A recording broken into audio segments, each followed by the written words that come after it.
know in the other episode we talked about iron. So you need iron and omega-3s. Those are really important. They're very important. Yes, you need both, but they're very different from each other, right? Yeah. So the iron we're trying to get through a variety of different foods in order to build the blood. The omega-3 we're trying to get through a variety of different foods in order to stop something from happening, right? We're trying to stop inflammation. And we're also trying to support our brain health. We know that omega-3s are important for our brain, not just for us to be able to make sure our brain stays healthy, but for good concentration, good focus, good attention. So omega-3 is really important, and iron is important. Okay. So for omega-3s, is it just omega-3s and like that's just what we're supposed to eat, or is there like subcategories within? Good question. Yeah, there are subcategories. So there are different kinds of omega-3. So, we could talk letters all day, but there are some omega-3s that are from animals, and we often call those EPA and DHA. And then there's omega-3 that's from plants, and we call that ALA. So we're trying to get some from animals, some from plants, or if we don't eat animal foods, there's a way to get it all from plants. So I've heard omega-6s. So what's the difference between omega-3s and omega-6s? Good question. So when we talk about the 3 and the 6, it goes back to high school chemistry, which most people don't want to go back to, right? Ooh, you just brought back a bad memory. Or college.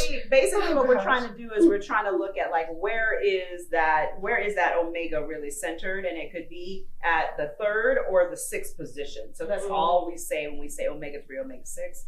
So basically what you're trying to do is you're trying to make sure you get more omega-3 than omega-6, because omega-6 is everywhere. All of our meats, all of our vegetables, all of our dairy, everything has omega-6. So it's easy to get. We don't have to worry about that. But omega-3 is harder to get. That comes from our fish. That comes from our flax and our chia and our hemp and our seaweed. And how many of us are like, oh yeah, I eat seaweed all day, versus, oh, I'll eat meat or dairy all day. So it's harder to get that omega-3. Yes. What are the effects of like too much omega-6s in your diet? So if you have too much omega-6, you have a lot of inflammation. That's when people start talking about, well, how come my knees hurt, my hips hurt? Why am I having so many issues with feeling like I'm constantly in a state of dealing with acne or dealing with arthritis? There's so many different things that can happen when we have too much omega-6 in the diet. And so what we're trying to do is we're trying to decrease that and bring up those omega-3s to replace some of the omega-6s. So if you have a fish allergy, how do you get those omega-3s? Okay, so let's talk straight. Some people have an actual fish allergy. And some people are like, I don't think I like it. Right? Those are two different things. So if you have a fish allergy, good question, then you can get your omegas through seaweed. And a lot of people are like, but I don't like seaweed. I'm not eating seaweed. You could actually take that seaweed in the form of a pill, so that you're just swallowing algae oil, and then you get your omega-3s. Or you could start up in your flax, your chia, your hemp, your walnuts. Those are all places you can get it through food. So, most people will throw down with some walnuts, right? Throw it in a granola or an oatmeal, throw it in a cookie. So you can get your omegas that way. Or you can start having more smoothies and yogurt bowls where you have the chia, the hemp, the flax in there.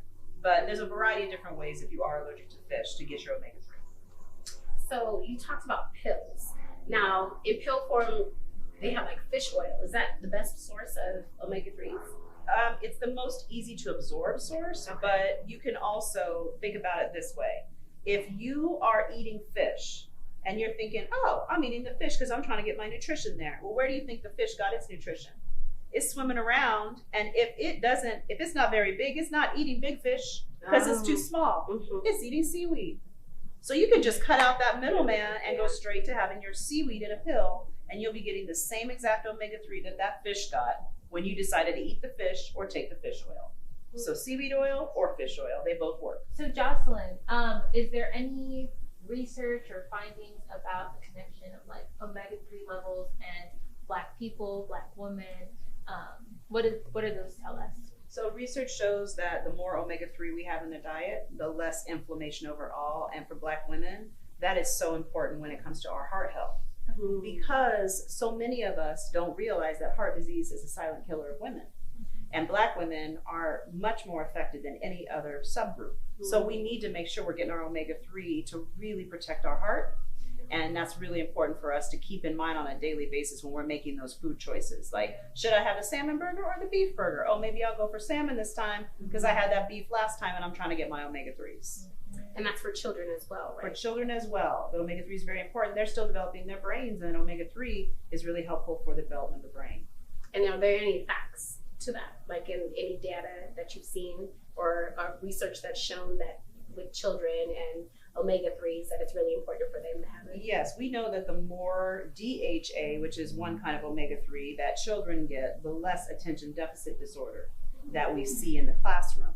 So we want to have that DHA present because that research is showing that's going to help kids have better focus, better concentration. Wow. Well, thank you for being here with us today, Jocelyn, to unpack some great stuff about omega-3s. I sure didn't know before we started this. Before we let you go, though, recipes with omega-3s. Hook us up. Yes, so for those who do eat fish, I'd be happy to share with you an excellent miso salmon recipe, which is delicious. Yes. Yeah, and then for people who don't eat fish, then I'm happy to share with you recipes for a walnut chocolate truffle. Ooh. That I can make at home. Like, I can look like Master Chef. Yes. Check the recipe in the description.